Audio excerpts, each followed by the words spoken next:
안녕하세요. 반갑습니다. 2023년 7월 3일 돈복사TV 오늘의 영상 시작해 보도록 하겠습니다. 영상 시작에 앞서서 저희 정보방 아직 입장 안 해주신 분들은 꼭 한번 입장해 주세요. 이제 OKX 거래소에 거래 수수료를 99% 이렇게 환급을 해드리고 있고, 그리고 이제 트레이딩 교재도 드리고, 저희가 투자 교육 강의도 19강 분량의 교육 강의도 함께 드립니다. 수수료도 한 1000만원 투자하시면은 163만원 이상 16에서 17% 가까이 이렇게 환급 받는 그 정도 금액은 되세요. 그러니까 적은 금액 아니니까 꼭 들어오셔서 거래하신 수수료는 모두 환급 받아가시기를 바라겠습니다. 그리고 이제 들어오시면은 그 환급뿐만 아니라 이런 식으로 수익을 볼 수 있는 그런 정보들도 계속 같이 드리고, 또 이제 관점 공유방이라고 해서 이렇게 포지션을 또 직접 안내드리는 그런 방도 같이 운영을 하고 있어요. 오시면 뭐 오늘 방금도 이제 15% 가까이 수익을 먹고 나왔고요.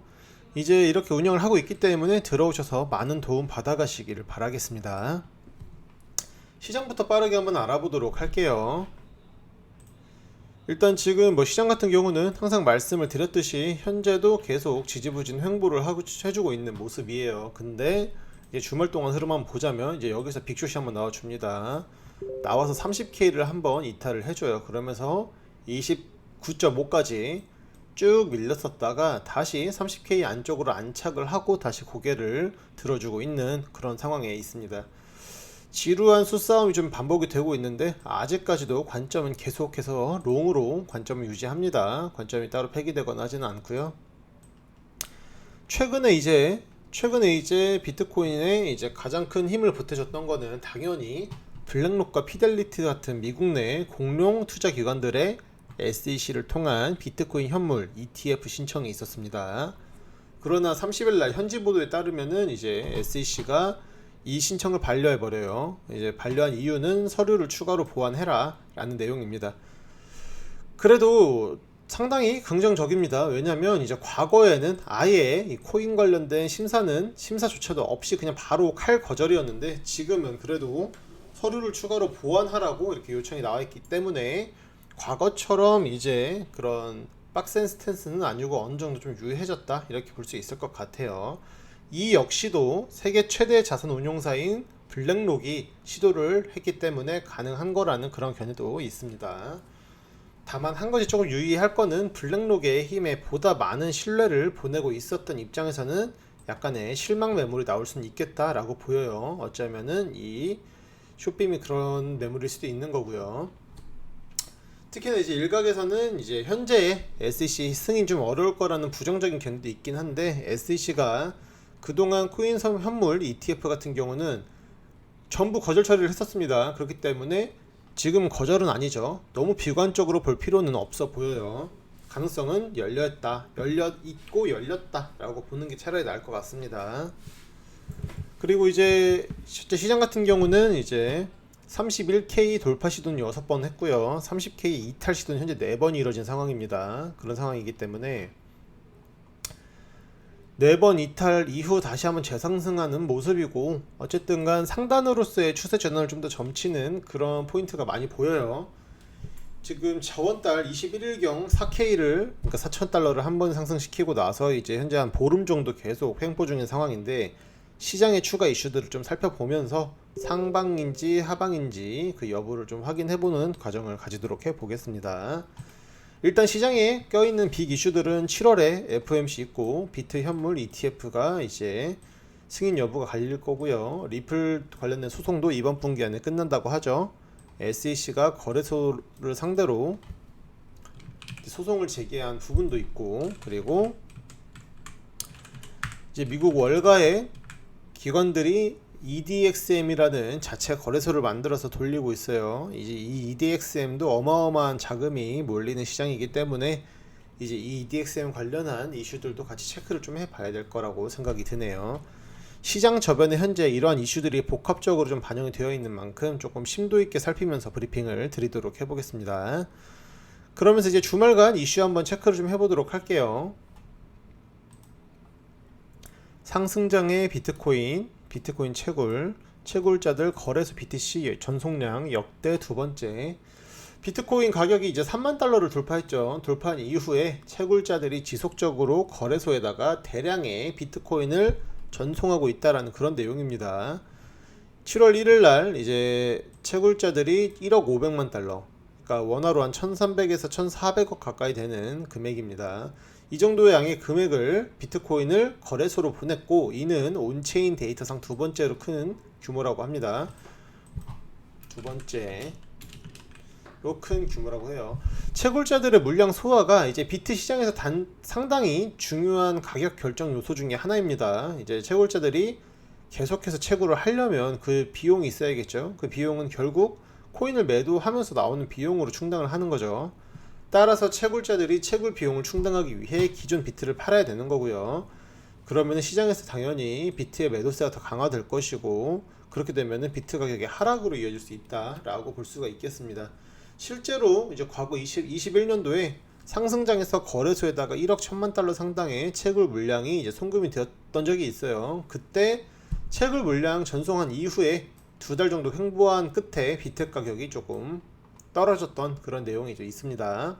그래서 이거는 일단 이 내용만 확인해 주시면 될 것 같아요. 뭐 물량 자체가 시장을 어떻게 휘청거리게 할 정도의 물량까지는 아니지만, 어쨌든 지금 최근에 비트 상승으로 인해서 채굴자들의 물량이 시장에 쏟아져 들어오고 있다라고 알고 정도는 있으면 되실 것 같아요. 두 번째입니다. 두 번째는 이제 SEC의 유죄 추정 전략, 바이낸스 고객자금 유용 증거 없는데도 자산 동결을 명령했다 라고 이제 SEC의 월권행위라든지 이런 부분에 있어서 다루는 내용입니다.